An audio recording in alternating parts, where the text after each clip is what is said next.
Olá, boa noite. É notícia e entrevista hoje Marina Silva. Ela é a ministra do Meio Ambiente e Mudança do Clima. Foi candidata à presidência da República 3 vezes e também foi senadora. Ministra, boa noite para a senhora, obrigado por estar aqui novamente. Boa noite, Kennedy, e obrigada a você por me convidar mais uma vez. A senhora é a tricampeã aqui do É Notícia, terceira vez que a senhora vem. Poxa vida. A senhora sabe o respeito e o carinho que eu tenho pela senhora e a importância da luta da senhora em defesa do meio ambiente, ministra. Obrigada, Kennedy, é recíproco. A gente conversou no começo de junho, eu me lembro que a senhora falou, naquele momento a gente analisava o evento climático extremo que tinha acontecido no Rio Grande do Sul havia pouco tempo, aquelas enchentes na virada de abril para maio. Eu lembro a senhora fazendo um alerta sobre o Pantanal e sobre a seca nesse ano, né? A gente está vendo como é que estão as coisas, o céu de Brasília como está, o ar como está. A senhora falou em terrorismo climático, para falar o que está acontecendo com o Brasil, que está em chamas. Pergunto para a senhora, apesar da estiagem severa que de fato tem no país, o fator humano é que agravou esse evento climático extremo? É uma ação criminosa que está fazendo o que a gente está assistindo aí acontecer no país? De fato, Kennedy, o evento climático é extremo. Nós temos 58% do nosso território em seca e 1/3 do território em seca severa, eu diria severíssima. E o nosso país está a ponto de combustão, porque você tem uma grande quantidade de matéria orgânica que está ressequida e qualquer fagulha pode provocar um foco de calor e isso se transforma depois em um incêndio. Nós temos esse fator da mudança do clima, é um evento climático extremo, mas nós temos aí a ação humana. O fogo, nesse momento, ele não está acontecendo em função de fatores naturais. O que seriam esses fatores naturais? Incidência de raio.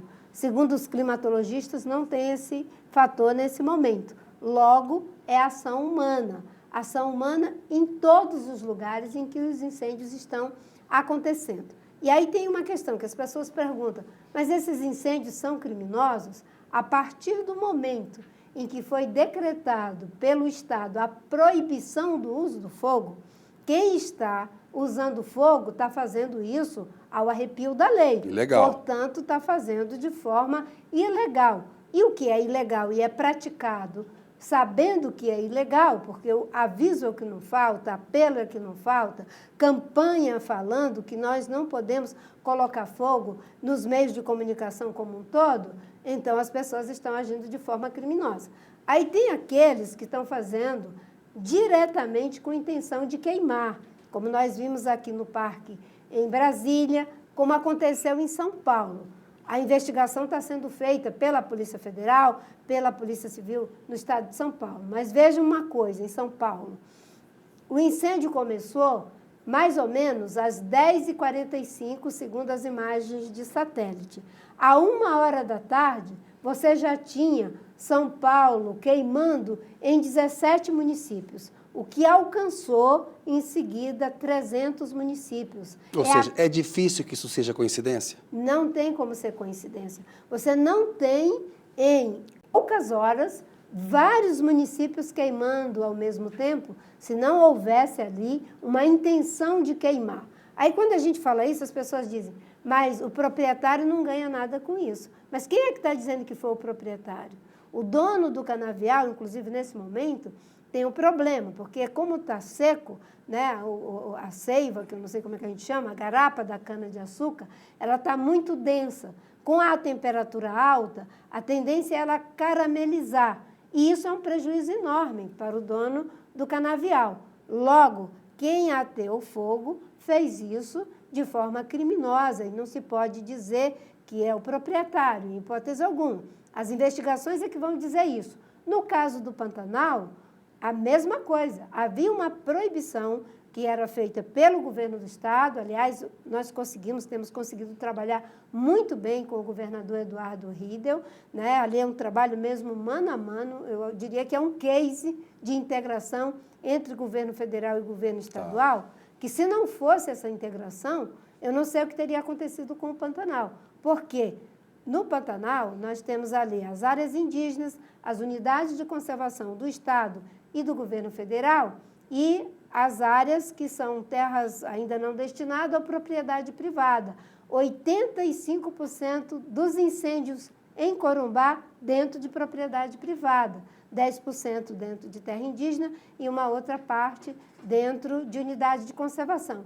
E o que acontece nas terras indígenas e unidades de conservação, a maioria dos casos é porque transbordou dessas áreas privadas para dentro das áreas de proteção ou terra indígena.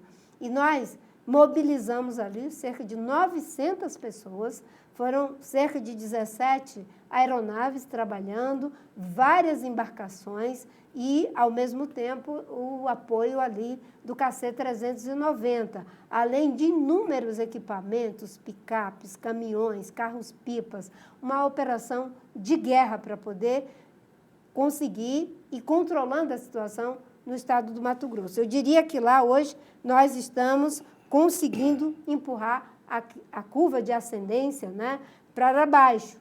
Nós já estamos controlando o fogo lá. Exatamente, estamos num processo ali. Na Amazônia nós temos uma situação diferente. Para você ter uma ideia, nós temos hoje, né, no nosso país, cerca de 690 incêndios. Nós temos, desses 690, 298 que já foram extintos, nós temos 108 que estão em combate e nós temos 179 incêndios que estão controlados e ativos, que ainda precisam ser combativos, 106, isso no país inteiro. Qual é a diferença do incêndio extinto e o incêndio controlado? O incêndio controlado é aquele que já não tem mais risco de novas ignições. O incêndio controlado é aquele que a gente já conseguiu fazer uma borda, como se fosse um acero, que ele não tem mais para onde transbordar, mas ainda está acontecendo processo de combustão dentro do espaço. Dessa área controlada. Isso, dessa área controlada. E aqueles que estão em combate é o esforço para controlar e depois extinguir. E aqueles que não estão com nenhuma atividade de combate é o que nos preocupa muito, porque geralmente são áreas muito remotas, de difícil acesso, para você chegar, mesmo utilizando os helicópteros do Exército, que nos ajudam nessas operações. Ô, ministra, o Rodrigo Pacheco, presidente do Senado, falou em orquestração organizada para incendiar o Brasil. Tem gente do governo que trabalha com uma hipótese de sabotagem política. A senhora tem muito cuidado ao falar que o proprietário não coloca fogo na própria terra, mas a gente vê setores do agronegócio que praticam as queimadas, né, usam o fogo para limpar propriedades. E grupos com atividades ilegais, invadindo reserva indígena, garimpo, desmatamento para fazer pasto. Qual que é a hipótese principal? Ou é tudo isso junto e misturado, ministra? Eu diria que a gente tem uma mescla de todos esses fatores, inclusive de organizações criminosas, que agora estão se vingando. Como está tendo um combate ferrenho ao garimpo, possivelmente as investigações vão dizer que esteja acontecendo algum processo de revanche. Nós temos informações que são verídicas, que saíram em jornais, gravações de WhatsApp, no caso da floresta do Jamanchim, no estado do Pará, como nós fizemos uma série de operações do ICMBio para tirar o gado ilegal colocado lá dentro para a produção de gado, foi feita essas remoções, eles disseram que iam se vingar com fogo e que o governo federal que viesse apagar o fogo. Então, essas coisas todas estão sendo investigadas. Quando eu disse, no caso de que dificilmente o proprietário teria feito aquilo, eu estava me referindo, no caso, aos canaviais. Em São Paulo. Em São Paulo, porque ali você tem um prejuízo. Concreto ali, né? Concreto. Mas as investigações é que vão dizer. No caso da Amazônia, por exemplo, tem incêndio em área de floresta e é com intenção de queimar. Porque antes as pessoas desmatavam, depois ateavam fogo. Agora elas estão fazendo essa aliança criminosa com o extremo climático. A floresta está perdendo umidade, o que é algo totalmente fora da curva. Uma floresta úmida não incendeia. Ela até começa um processo de fogo, depois ela consegue conter o fogo em função da alta umidade, como é o caso da Amazônia. Você sabe o que nós percebemos? que aquilo que antes era algo em torno de 10 a 11% de incêndio em conformação florestal, em área de floresta, agora já é 34% dos incêndios em área de floresta. Nós temos, nesse momento, 900 hectares de área de pecuária e pastagem, e de área de pecuária e agricultura que queimou. Nós temos 1.400.000 hectares de área de campo, pastagem, que queimou, e temos cerca de 1 milhão dentro de floresta primária. Isso é uma demonstração de que a floresta está perdendo umidade, de que o evento climático extremo está ameaçando a floresta tropical mais importante do planeta, que é a floresta amazônica. E os criminosos, o que eles estão fazendo? Em vez de desmatar, brocar, desmatar, depois queimar, eles estão tocando fogo na própria floresta. Se você coloca fogo um ano, no segundo ano, no terceiro ano, a floresta já não existe mais. Aí o que eles fazem? Eles geralmente jogam capim, colocam gado e depois vêm reivindicar regularização fundiária. Por isso que é preciso endurecer as leis e ficar peremptoriamente proibido a regularização fundiária em áreas que possam ser utilizadas dessa natureza. Que são áreas devastadas, não é isso? Áreas degradadas, que foram degradadas pelo uso do fogo. Estou com uma tosse, ministra, por causa do ar aqui de Brasília, a garganta está irritada, mas eu não estou gripado, não. A maior parte da população está sofrendo muito, Kennedy.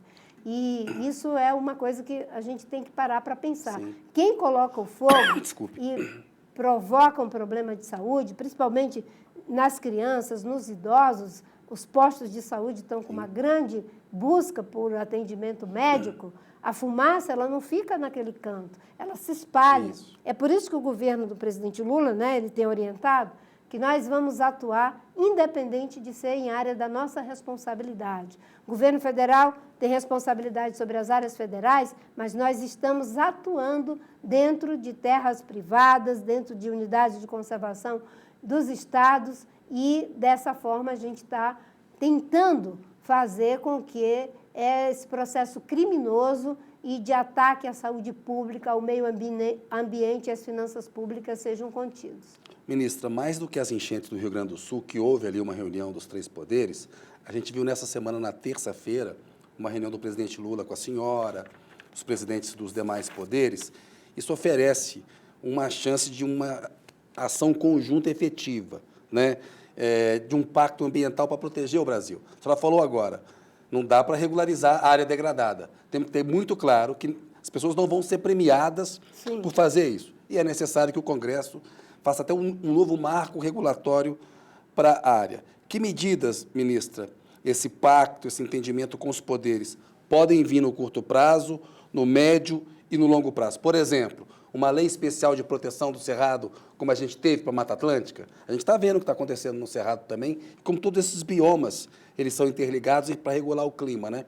Não é que a Amazônia é independente do Cerrado, Sim. do Pantanal e da Caatinga. Cada um, eles trabalham juntos, Cumprir né? uma função sistêmica integrada. Então, ministra, esse pacto ambiental, a palavra pacto é um pouco surrada no Brasil, mas às vezes, diante de tragédias tão graves assim, ela faça algum sentido. Que medidas efetivas podem sair disso?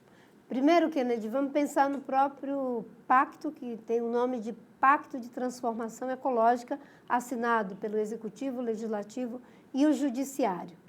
E o pacto ele tem uma qualidade de conteúdo e de eixos estratégicos que eu diria é invejável. É uma espécie de carta da terra do Brasil. Estou fazendo aqui uma comparação com um documento que é épico, que saiu da Rio 92. Agora, qual é o desafio do pacto? É a sua implementação. Ele não pode ser apenas um enunciado vazio. Isso. E ontem nós tivemos, por iniciativa do presidente Lula, a oportunidade de desdobrar o pacto. E o que estava posto ali? Primeiro, é algo de tamanha magnitude que tem que ser enfrentado pelo Estado brasileiro. Não é apenas pelo governo federal, pelo Estado brasileiro, e a figura dos presidentes dos poderes era ali para demonstrar, né, a presença do Estado brasileiro. Segundo, qual é o indicativo de esforço de cada um desses poderes? No caso do governo federal, são as medidas executivas e legais que têm que ser tomadas, inclusive endurecimento de pena. No caso do Congresso Nacional, é aprovar esses novos requerimentos legais, seja o endurecimento de pena, seja a criação de novas figuras jurídicas, como é o caso do Instituto da Emergência Climática, novas instituições, como é o caso da Autoridade Nacional para a Emergência Climática, e até mesmo pensarmos em medidas que sejam voltadas para ações como essas que nós falamos. Evitar que quem usou, quem degradou uma área possa ter benefício em relação a essa área. Então, ontem eu diria para você que foi o momento. Agora, como é que a gente vai traduzir isso na prática? É no diálogo. Com o Congresso, você sabe, tem que dialogar muito, mas o que eu sinto é que a dramaticidade da emergência climática do Rio Grande do Sul, agora com os incêndios e a seca severa, está fazendo com que as pessoas possam separar aquilo que são divergências políticas, ideológicas, até mesmo no momento eleitoral, para aquilo que realmente importa. E o mundo faz assim, Kennedy. E eu paro por aqui. No caso da questão de saúde e de clima, a China, os Estados Unidos, todo mundo entende que pode ter diferenças geopolíticas em outras searas. Nessa tem que trabalhar junto. É a mesma coisa que a gente precisa fazer, e aí a ação, né, da sociedade consciente, cada vez cobrando mais, do empresariado consciente. Você viu que teve uma carta de 50 empresários dizendo: nós temos responsabilidades, não podemos ficar de braços cruzados. Ministra, peço desculpa novamente pela garganta. Não, mas aí todo mundo está assim. Além dessas medidas regulatórias, tem que ter uma pauta para evitar um retrocesso no Congresso. A senhora foi senadora durante muito tempo, nós temos acompanhado essa formação conservadora atual do Congresso. Muitas vezes, o que eles querem fazer é afrouxar a legislação ambiental. A senhora fala de endurecer as penas. Há uma certa ressalva do Arthur Lira, presidente da Câmara, do próprio Rodrigo Pacheco, presidente do Senado. A senhora acha que o Congresso vai mudar a atitude de um Congresso que é resistente a ser amigo do meio ambiente, a verdade é essa, para se tornar um Congresso amigo do meio ambiente e proteger a vida no Brasil, a fauna, a flora, o nosso país? Nós estamos vivendo aquilo que acho que na outra vez eu falei para você, que é a pedagogia do luto, a pedagogia da dor, infelizmente. E essa pedagogia do luto, da dor, da perplexidade diante do que está acontecendo, leva, eu espero, a novas práticas, novas posturas, nova consciência de cada agente público ou individual que está vivendo essa situação. O termo populismo ambiental, que eu acho que foi o termo usado pelo presidente Pacheco, não se aplica a medidas estruturantes e estratégicas como a que estamos propondo. Não é razoável que você tenha uma pessoa que causa um dano tão grande à saúde pública, ao meio ambiente e à imagem do país e os interesses econômicos do país, possa ter uma pena de 2 anos a 5 anos no máximo. E uma pena maior facilita a prisão em flagrante, a questão da fiança. Exatamente. Né? Se o crime é mais grave, se é doloso, se é culposo, depende ali, digamos, o agravamento da pena.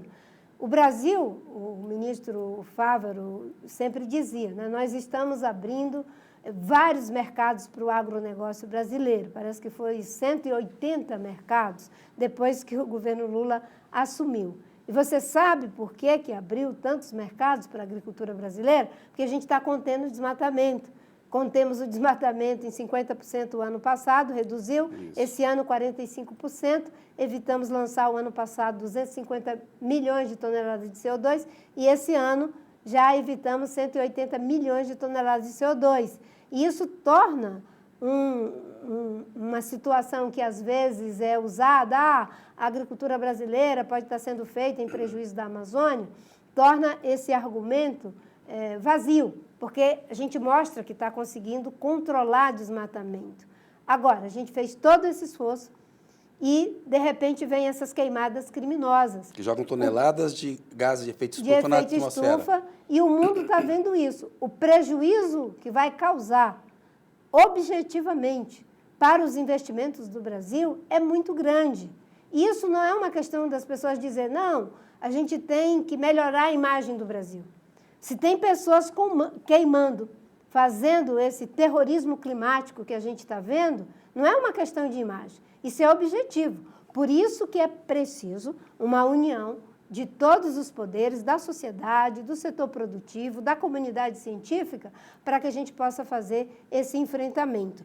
Por isso que nós propusemos medidas de curto, médio e longo prazo e medidas estruturantes. O Plano Nacional de Enfrentamento à Emergência Climática, de prevenção e controle dos efeitos dos eventos climáticos extremos, a Autoridade Nacional para operar, dinamizar, criar novos procedimentos para enfrentar essa questão, um comitê técnico-científico para que as políticas públicas sejam feitas cada vez mais com base em dados e evidências. Nós temos muitas informações de altíssima qualidade que são produzidas pelo CEMADEM, pelo CEMAD, pelo INPE, pela Agência Nacional de Águas, pelo IBGE, em relação às populações vulneráveis, mas cada um tem esses dados dentro ali da sua própria seara. Ter um comitê técnico-científico, uma espécie de PCC brasileiro, para dar suporte às ações de enfrentamento à questão enfim, da redução de emissão de CO2, dos processos de adaptação e as emergências climáticas vai ser fundamental. E, além disso, eu acho que o que há de mais inovador em tudo isso é criar um novo paradigma, o paradigma da emergência climática, porque hoje você tem emergência para quando o desastre aconteceu. Ter emergência para um desastre que poderá acontecer é o que há, de novo, em termos de prevenção, preparação e adaptação.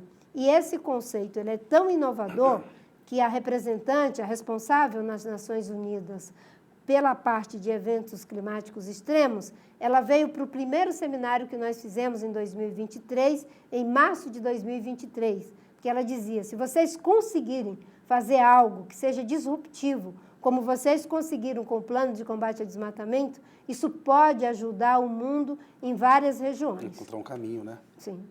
Ministra, o Brasil, infelizmente, virou um exemplo prático, né, do impacto que o aumento da temperatura global está causando. São 15 meses com temperatura na casa de elevação de 1,5 grau, né, na comparação com o período pré-industrial. A gente tem previsões no Brasil de que a segurança alimentar pode ser afetada, a segurança hídrica, tem o dano econômico. Depois eu quero detalhar um pouquinho cada uma dessas coisas para a senhora explicar para a população os impactos concretos que isso tem, né? A senhora já falou, por exemplo, no risco de a gente perder o Pantanal até o final do século. Qual que é o grau de risco que um país como o Brasil corre nessa situação de emergência climática? É maior do que outros lugares do mundo? O Brasil está correndo um risco maior do que outros países ou está correndo um risco semelhante ao de outras grandes nações, grandes países, ministra? O risco do Brasil é incomparavelmente maior. Ontem, na reunião dos 3 poderes, o professor Paulo Artacho, da USP, fez uma apresentação fantástica, mostrando o que pode acontecer com o Brasil se nós não conseguirmos estabilizar a temperatura da Terra em, no máximo, 1,5 de elevação da temperatura da Terra, se isso chegar a 2 ou um pouco mais do que isso. 2,5, enfim. Se não fizer nada, pode chegar até 4, o que será, né, o terror. Mas, com 1,5, nós já estamos passando por tudo isso, porque aconteceu o ano passado. O que pode acontecer? Primeiro, esses eventos extremos. Uma hora você tem uma seca extrema, como temos agora, e no início do ano a gente pode começar, infelizmente, com chuvas extremas. As estiagens, elas vão ficando cada vez mais prolongadas e a chuva vai encurtando cada vez mais o período chuvoso, porque a chuva cai praticamente de uma só vez, metaforicamente falando. O que era para chover em um mês, às vezes chove em uma semana. O que era para chover em um mês pode chover em algumas horas. E aí não tem estrutura terrestre que suporte, né, essa quantidade de precipitação. É o que aconteceu no Rio Grande do Sul. E ainda, nós podemos, além desses prejuízos que são da vida, econômico, social, de patrimônio, em todos os sentidos, nós podemos e temos prejuízos em relação ao sistema agrícola, Se você tem uma chuva demais, você acaba com a lavoura. Se você tem seca demais, você acaba com a lavoura. Se você tem seca demais, você pode ter uma baixa nos reservatórios. O Brasil é um país cuja matriz energética é, na sua maior parte, advinda de hidroeletricidade. Imagina o que é perder essa fonte de geração de energia. E mais ainda, nós temos comunidades que dependem da proteína do peixe, como é o caso da Amazônia. 80% da proteína animal que é consumida pela população amazônica, em estados como é o caso do Amazonas, vem do peixe. Os rios estão secando. A cada ano, mortandade de peixe. A reposição do estoque de peixe vai ficando cada vez mais rarefeita. Então, é um prejuízo em cadeia. Se a floresta savaniza e a gente começa a ter a destruição da própria floresta, a floresta amazônica é um estoque de carbono equivalente a 10 anos de emissão de CO2 do planeta inteiro. Se essa quantidade de bilhões de toneladas de carbono vai para a atmosfera, isso gera um desequilíbrio em cadeia, porque você afeta a biota marítima em função do aquecimento dos oceanos. Ou seja, a luta é para estabilizar em 1,5, para não prejudicar a vida, não prejudicar o sistema energético, não prejudicar os sistemas agrícolas e até, com certeza, garantir segurança alimentar. Hoje, os especialistas, eles têm uma preocupação muito grande com a segurança alimentar, porque a seca pode provocar escassez de alimento. Escassez de alimento pode levar a alta de inflação sistêmica no mundo, e isso, com certeza, é um ambiente propício ao desequilíbrio da paz. Ou seja, nós estamos falando de algo que não é de baixa complexidade. Mas as pessoas que estão nos assistindo, o Plínio de Arruda Sampaio dizia que eu tenho síndrome de Poliana, a gente pode mudar isso. Sim. E eu acredito profundamente nisso. Nós estamos trabalhando incansavelmente para debelar esse fogo. As ações não são suficientes, porque nós somos 8 milhões de quilômetros quadrados, com 1/3 em seca severa, 58% do território em situação de seca e as pessoas propositadamente colocando fogo. Mas o nosso trabalho tem que ser cada vez mais ampliado e criar mecanismos que possam prevenir. Nós conseguimos uma tecnologia de gestão pública que consegue combater desmatamento. Nós pegamos o desmatamento numa curva de alta de 80%. Não só nós paramos esse processo, como empurramos para baixo. Ministra, acho importante o alerta da senhora, porque assim, o senso comum sempre fala, o Brasil é um país em que se plantando tudo dá, tem um clima ameno, não falta água. O que o senhor está deixando claro aqui é que num quadro de agravamento da emergência climática, o Brasil será mais prejudicado do que outros países do mundo. Claramente é isso. Com certeza, porque o Brasil ele é prejudicado não só em função do prejuízo que causa aquilo que nós temos, já temos, como prejuízo de futuro, porque nós somos um país que é mega diverso, mega florestal, o potencial da economia do mundo em termos de biotecnologia, com certeza está no Brasil. Quem tem maior possibilidade de produzir materiais que não sejam carbono intensivo, pela grande possibilidade que tem de gerar energia limpa, o Brasil. Quem pode produzir hidrogênio verde para ajudar o mundo a fazer a transição energética? O Brasil. Agora, se a gente acaba com a nossa água, a gente não tem como produzir hidrogênio verde. Para o hidrogênio ser verde, ele tem que ser advindo de energia limpa. E esse modelo de negócio muito baseado na soja, no gado, o Artacho fala um pouco disso. Nós vamos ter que repensar esse modelo de desenvolvimento econômico? O que eu digo sempre, Kennedy, é que a economia ela precisa ser diversificada. Não dá para você apostar, digamos, em uma única cesta. E um país só consegue ultrapassar a armadilha de ser um país de renda média, mesmo que de renda média alta, essas palavras não são minhas, são do meu amigo economista Eduardo Janetti, se ele tiver uma economia diversificada, se ele tiver uma indústria robusta, se ele tiver uma base tecnológica e de conhecimento que seja cada vez mais adensada, e se ele for capaz de produzir quadros para fazer jus às imensas vantagens comparativas que ele tem. Então, o Brasil não pode inviabilizar os seus ganhos de futuro. O Brasil pode ser o país que vai ajudar na segurança energética, vai ajudar na segurança alimentar, e o Brasil pode ser o país que pode atrair grandes investimentos pela facilidade de geração de energia de empresas que não terão a mesma facilidade em outras regiões do mundo. Isso significa emprego, significa renda. E o Brasil pode ser o país da bioeconomia, em função de que a grande quantidade de biodiversidade está aqui no Brasil.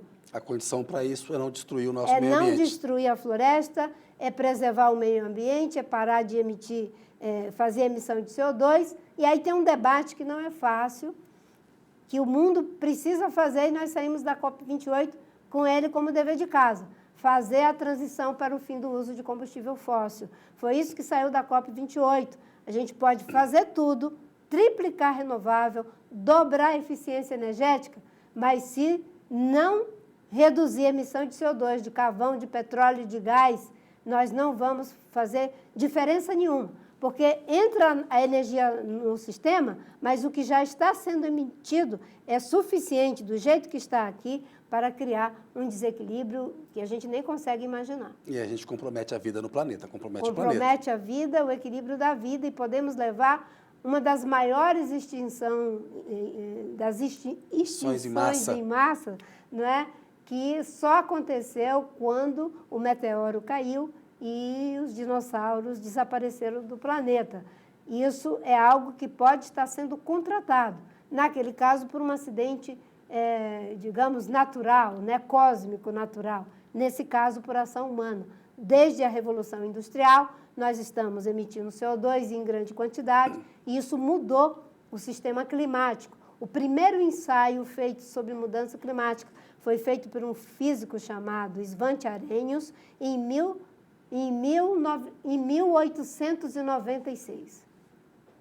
O Carlos Nobre falou que a coisa está se acelerando, né? Que o risco é esse, né? Essa emergência climática ela está acontecendo e se agravando de uma maneira muito mais rápida do que a gente imaginava. Há um processo de aceleração. No caso do Pantanal, eu falei que até o final do século, e o Carlos depois ele me corrigiu, é antes, pode ser nos próximos 75, antes dos próximos 75 anos. Então, o que ele está dizendo é o seguinte, a ciência está dizendo, os climatologistas, que nós temos uma combinação de fatores.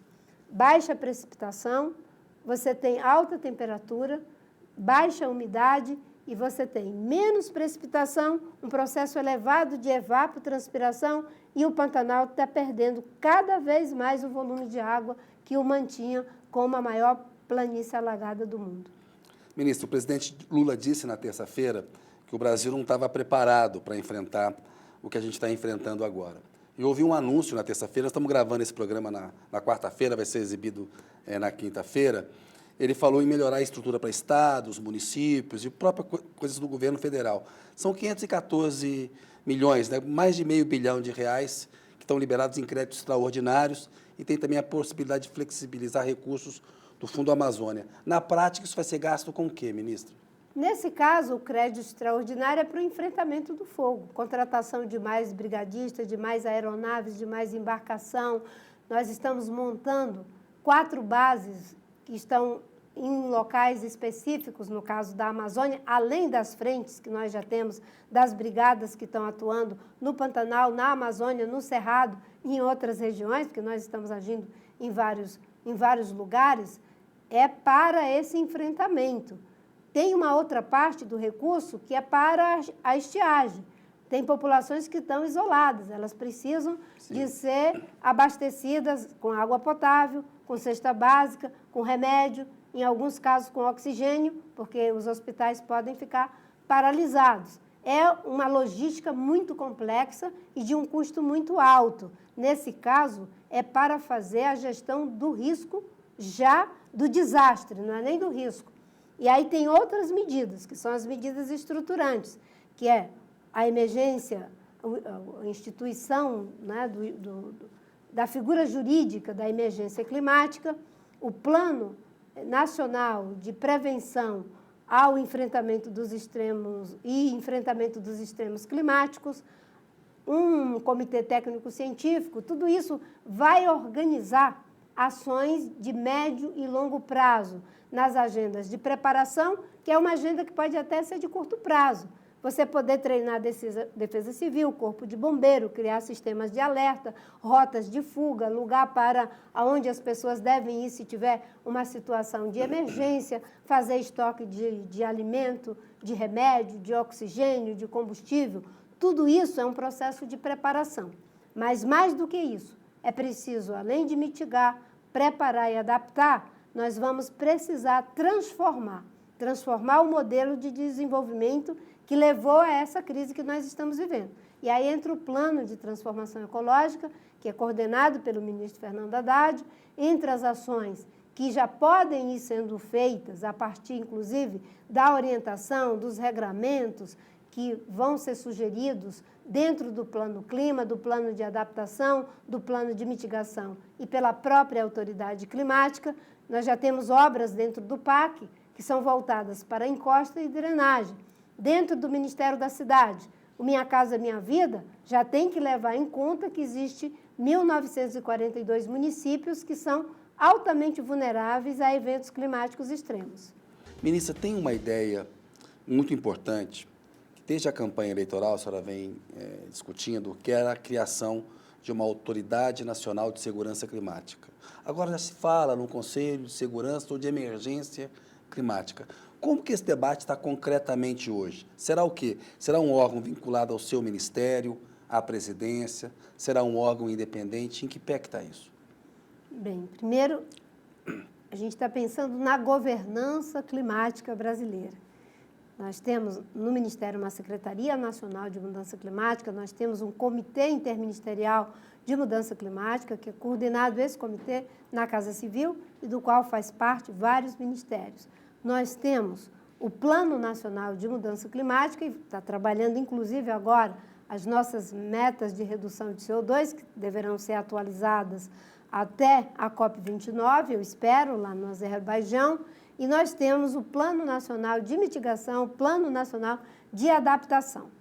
A autoridade climática, na sugestão que nós apresentamos ao centro de governo, ela é ligada ao Ministério do Meio Ambiente.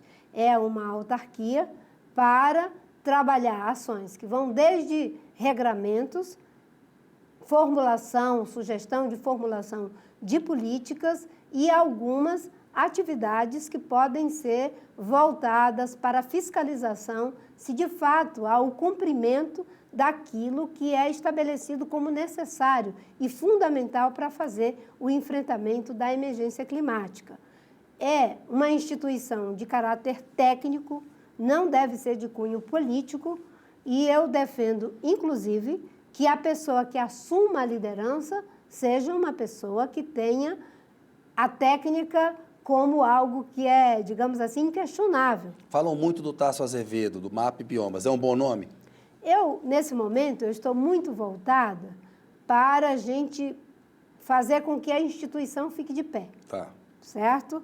E no Brasil a gente tem uma coisa de antes de fazer o organograma da instituição, as pessoas vêm com o personograma.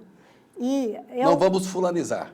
Não vamos fulanizar. Boa. Óbvio que o Tasso é uma pessoa de competência inquestionável. Sim. Né? E ele é muito bom. Eu já fiz entrevistas com ele. Ele foi a pessoa que ajudou a colocar de pé Isso. o Serviço Florestal Brasileiro na minha outra gestão. Mas, nesse momento, eu estou voltada para a governança climática, quais são as instituições, quais são os planos, qual é a política que deve ser implementada nesse momento difícil, pegando tudo que nós já acumulamos ao longo, né, dessas últimas décadas. Então, o desenho dessa instituição, ela é de caráter técnico. Autarquia técnica ligada ao Ministério do Meio Ambiente e Mudança Climática. Isso.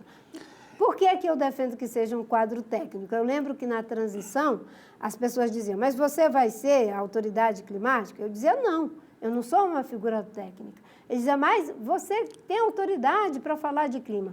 Não é a autoridade, digamos assim, atribuída certo? É uma autoridade que tem a ver com o conteúdo endógeno da função, certo? Um climatologista, por exemplo, ou alguém de notório saber que é inquestionável que aquela pessoa sabe tecnicamente o que ela está fazendo ali. A autoridade nuclear, eu imagino que seja um físico. A autoridade para risco nuclear é algo que é semelhante. Até porque, se não for assim, você vai ficar ao sabor das conveniências políticas? Sim. Claro que não. Essa autoridade, é claro que ela vai agir em conformidade com a realidade. Ninguém é Deus. E também não é para pensar em alguém que está por sobre tudo e sobre todos. É porque a autoridade climática é a ministra do Meio Ambiente, é o presidente da República, né, que estão tomando as medidas para lidar com o problema. A ideia da autoridade climática é uma instituição. Assim como a autoridade para risco nuclear é uma instituição, não é uma pessoa. Se tiver um vazamento nuclear, a autoridade aqui nem é que vai dizer quais são os procedimentos. É ela que vai lá resolver o problema do vazamento, ela vai olhar para o mundo, aonde é que existe expertise para ser contratada, se preciso for, fora do Brasil, para a gente resolver esse problema, que Deus o livre. Então, no caso da autoridade para risco nuclear, ela tem, digamos assim, uma vantagem. O risco nuclear ele é objetivo, concreto. É um vazamento, é o resíduo nuclear que não está adequadamente acondicionado, enfim. Eu não tenho repertório para falar de todos os aspectos, mas é algo muito objetivo. No caso da autoridade para o risco climático ou emergência climática, você tem um risco que, em muito, ele é difuso, porque ele abrange tudo, é oceânico. Você tem a mudança da temperatura da Terra, que causa seca, que causa incêndio, que afeta a saúde, que afeta a energia, que afeta a agricultura, que afeta transporte. É algo difuso. Então, você tem que ter um desenho que ele vai se conformando e se aperfeiçoando ao longo do tempo. Porque também esses fenômenos naturais que não são tão naturais assim, extremos, eles vão se agravando ou vão, digamos assim, diminuindo ao longo do tempo. Vai depender daquilo que nós sejamos capazes de fazer para mitigar as causas, né, dessa mudança do clima ou para nos adaptar adequadamente ou nos preparar adequadamente. Aí, ministra, autarquia na órbita ligada ao Ministério do Meio Ambiente. Uma autarquia com mandato. Com mandato. Autarquia com mandato. Isso vai ser implementado por projeto de lei, medida provisória, tem que passar pelo Congresso, claro. Como é que é isso aí? É possível fazer uma autarquia simples, com mandato, mas que não é daquele sistema como que tem que ser, como é nas outras agências, né? E ele vai ter ali, digamos assim, um corpo dirigente, mas ele vai ter um suporte do Comitê Técnico Científico. Além de ter pessoas altamente qualificadas, né, no seu corpo dirigente, ele vai ter o suporte do Comitê Técnico Científico. Ela vai estar referenciada no Plano Nacional de Mudança do Clima. Ele vai estar referenciado no Plano de Adaptação e de Mitigação, referenciada no Plano Nacional de Enfrentamento às Emergências Climáticas. Ou seja, ele vai ter um papel de formular, vai ter um papel de fiscalizar e vai ter um papel também de articular com os entes federados. Aí o critério de relevância e urgência que cabe para a medida provisória, isso pode ser implementado por medida provisória. Pode ser implementado por medida provisória e nessas circunstâncias a urgência é tamanha, porque nós tivemos vários sinais. Um dia desse eu conversei com um amigo meu, que é o Oded Gragel, que ajudou a botar de pé o Fórum Social Mundial, e ele disse: Marina, a melhor coisa que existe na vida é a gente olhar para os sinais. E aí ele colocou o exemplo da família dele, na época do Holocausto, que só sobreviveu porque foi capaz de ver os sinais.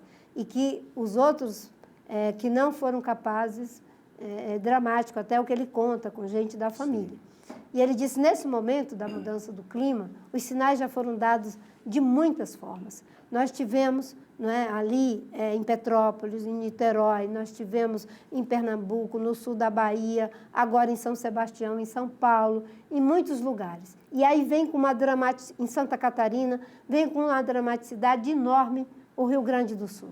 Em seguida, vem com uma dramaticidade, eu diria, ainda maior.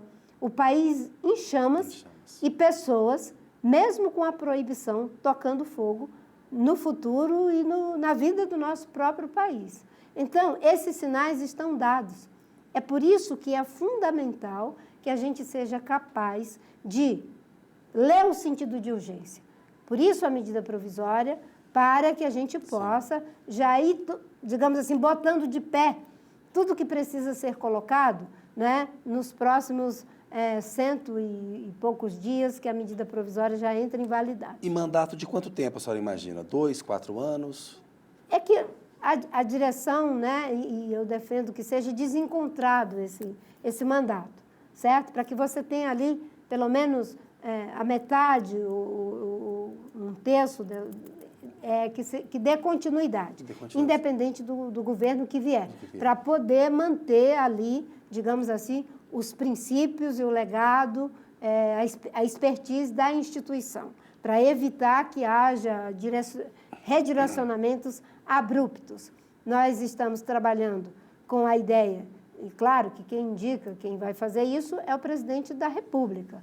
E como é um quadro técnico, eu diria que é bom para todo mundo. É bom para o Congresso, é bom para o Judiciário, é bom para o Executivo e, principalmente, é bom para a sociedade brasileira. Para ter essa coisa de entrar numa outra gestão, tem que ser 4 anos, né? Para 2, para 4. Ministra, parece um detalhe, mas é a Autoridade Nacional de Segurança Climática ou de Emergência Climática? Nós fizemos esse debate e chegamos à conclusão, pelo menos do que vamos encaminhar para o centro de governo, né? Já estamos nesse processo de encaminhamento, que é de emergência climática. Porque a palavra emergência, ela coloca o sentido de algo que ainda não aconteceu. Quando você tem ali a ideia de que eu já estou numa calamidade, é porque já aconteceu o desastre. A emergência não, ainda é um alerta. Há uma emergência. É uma emergência, é um alerta. Tem que fazer. No caso da mudança do clima, o alerta pode vir 1 ano antes, 6 meses antes.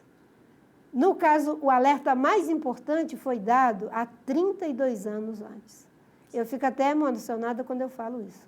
A ciência disse, se vocês não fizerem o dever de casa, vai acontecer secas extremas, chuvas extremas, tempestades extremas, frio extremo e incêndios que podem ser incontroláveis.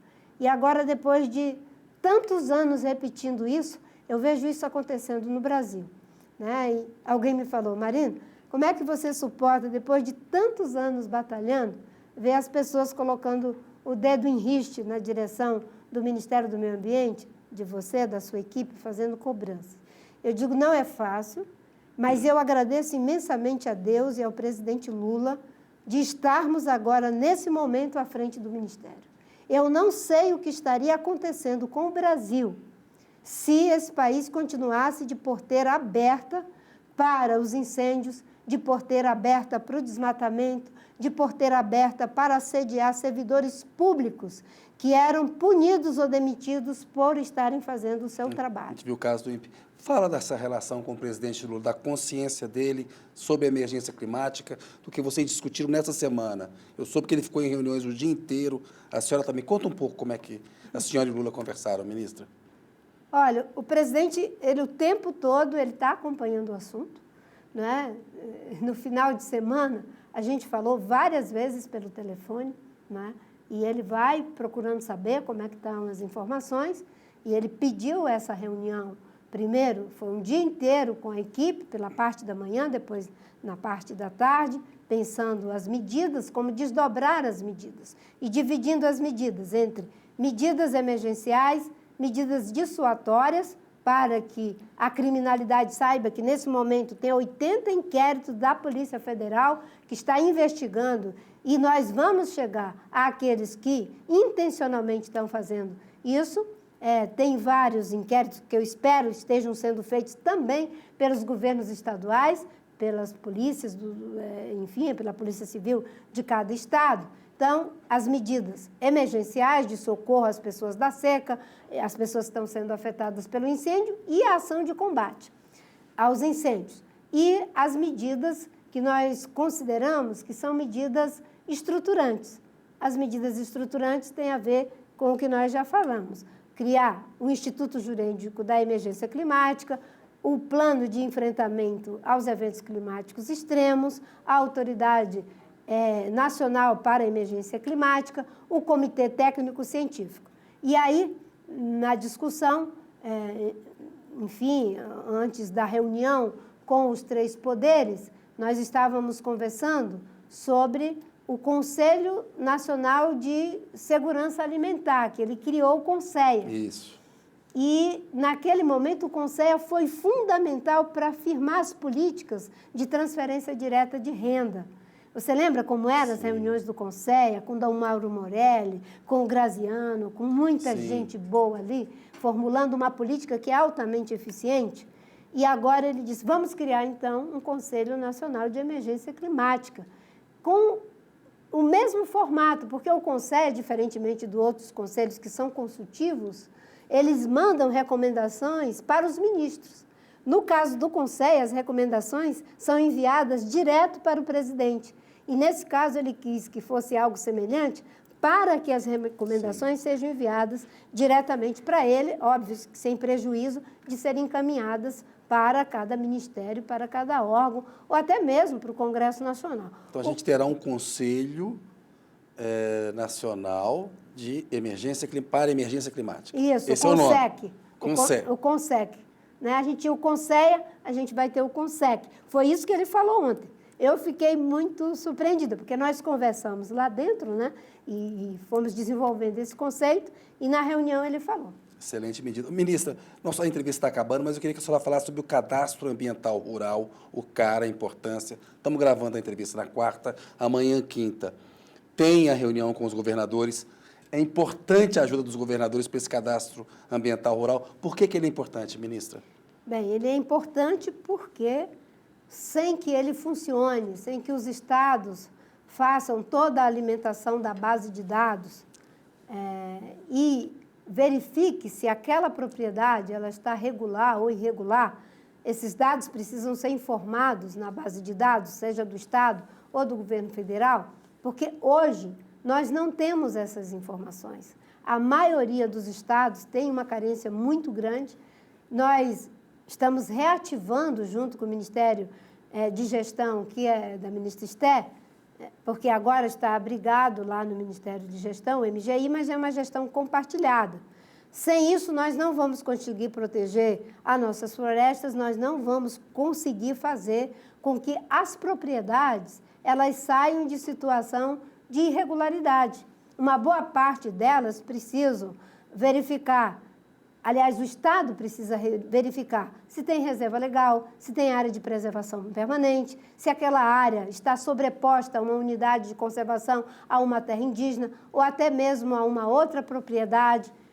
Quanto mais nós tivermos essa base de dados e meios para fazer com que aqueles que estão irregular possam se regularizar, melhor será para o produtor, melhor será para os financiadores e melhor será para os negócios brasileiros. Para formular política pública, né? Principalmente formular políticas públicas. Ministra, obrigado para a senhora, mais uma vez para a senhora. Obrigada, Boa sorte no trabalho. Obrigada. Precisa muito aí que a senhora leve essa missão adiante. Boa sorte. Estamos aí. Até uma próxima. Obrigado. Obrigada. Obrigada a você. Eu que agradeço.